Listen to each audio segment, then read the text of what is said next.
Lanús 1-0 para cima do Fluminense. A verdade é que esse jogo foi horrível. O Lanús produziu pouco, o Fluminense menos ainda. O grande perdedor da noite não foi nem o Fluminense, foi quem assistiu esse jogo. Só antes de continuar com o vídeo, eu queria destacar, para você que acompanha aqui a nossa página, tem uma página muito parecida com essa que eu também tenho, que é o 21 Futebol Clube. Fica essa indicação. Sobre como foi o jogo, um jogo em que naturalmente o Lanús tinha que propor mais o jogo por jogar em casa.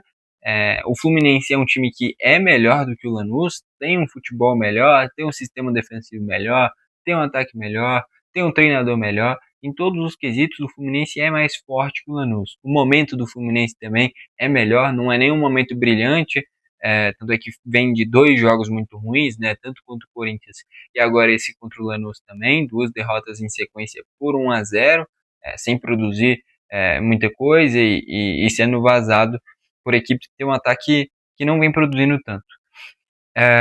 Enfim, sobre o jogo, o Lanús nessa base muito de um abafa, de uma pressão por jogar em casa, mas também sem muito repertório. Até tem alguns nomes interessantes desse time do Lanús, e no gol fica muito nítido, né? Jogada pela esquerda e termina no gol do craque do Lanús, o gol do Marcelino Moreno. E aí a gente vê o quão forte está o futebol brasileiro, que há 2 temporadas atrás o Marcelino Moreno era jogador do Curitiba. Era um jogador que estava naquele Curitiba rebaixado, que tinha o Slimani, por exemplo, tinha o Ressé, ex-Real Madrid, o Samaris, volante, ex-Benfica. Ele, Curitiba, que no desespero trouxe vários jogadores conhecidos. O que mais rendeu foi o Slimani, que fez alguns golzinhos. E o Marcelino Moreno era o meio de criação daquele time do Curitiba, que acabou rebaixado, que nem eu falei. Então, assim, em menos de 2 anos, o cara sai de rebaixado no Brasileirão para o principal jogador do Lanús, né? Em um espaço-tempo muito curto. Menos de 2 anos, não, porque ele sai do Curitiba direto para o Lanús.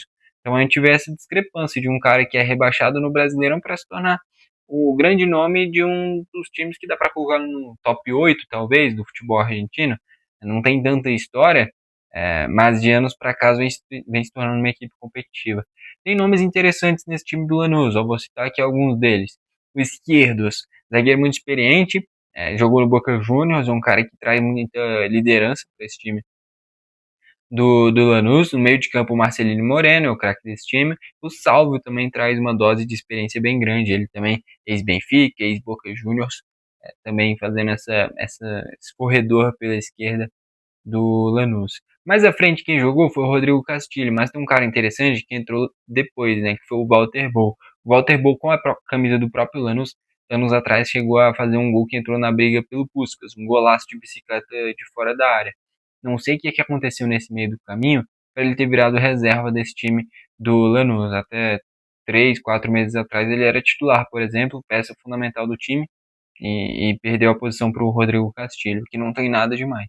Vale destacar ainda o Lautaro Acosta, que já naquele time de 2017 foi talvez o melhor time da história do Lanús, que chegou na final da Libertadores e perdeu para o meu Grêmio. O Lautaro Acosta era um dos principais jogadores daquele time, junto com o Sandy, que era um atacante que já tinha uns 40 anos naquela época. Esse, junto com um time que ganhou a Sul-Americana para cima da Ponte Preta, foram os melhores times da história desse Lanús. Olhando para o lado do Fluminense, produziu muito pouco. Vou citar as estatísticas, vai ficar nítido isso. O Lanús produziu 13 chutes, sendo 4 a gol. É pouco para um mandante precisando produzir. E o do Fluminense menos ainda. 7 chutes, sendo só 1 a gol. O Fluminense deu um único chute a gol, é muito pouco.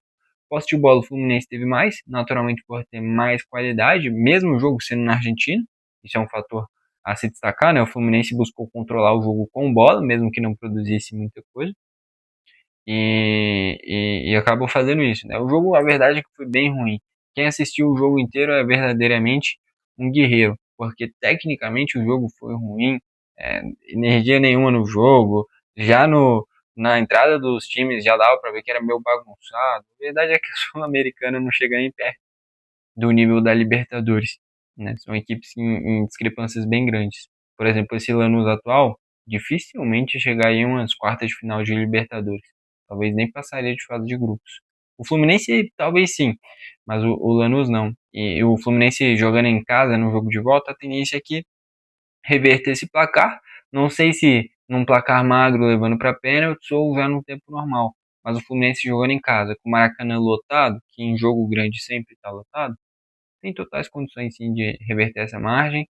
Deu azar porque o Fluminense foi para esfriar o jogo, deixar o jogo ruim e garantir um empate. Essa foi a ideia do Fluminense pelo que jogou. Mas acabou dando esse azar de tomar um gol nos minutos finais. Essa desatenção que deixou justamente o craque do time adversário, o Marcelino Moreno livre, custou essa derrota do Fluminense, mas que em mata-mata não tem nada decidido. Então, no jogo de volta, o Fluminense tem totais condições de reverter essa vantagem do Lanús. Eu diria que, inclusive, mesmo com a derrota, o Fluminense ainda é favorito a passar de fase, porque jogando o que sabe é muito melhor do que esse time do Lanús.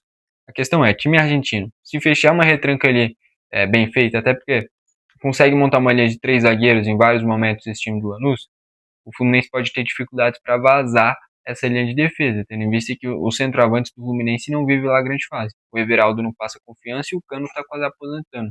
Então se reforçou, trouxe pontas, trouxe meio-campistas, mas esqueceu de trazer um camisa 9 em grande fase.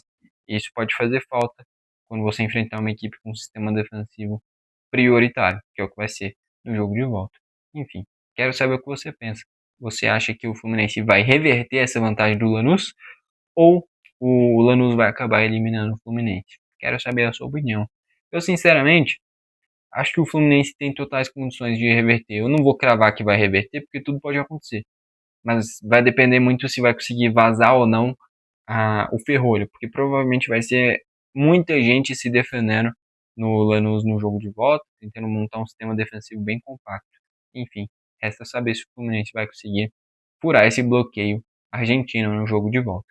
Bom, foi esse o vídeo, valeu e falou!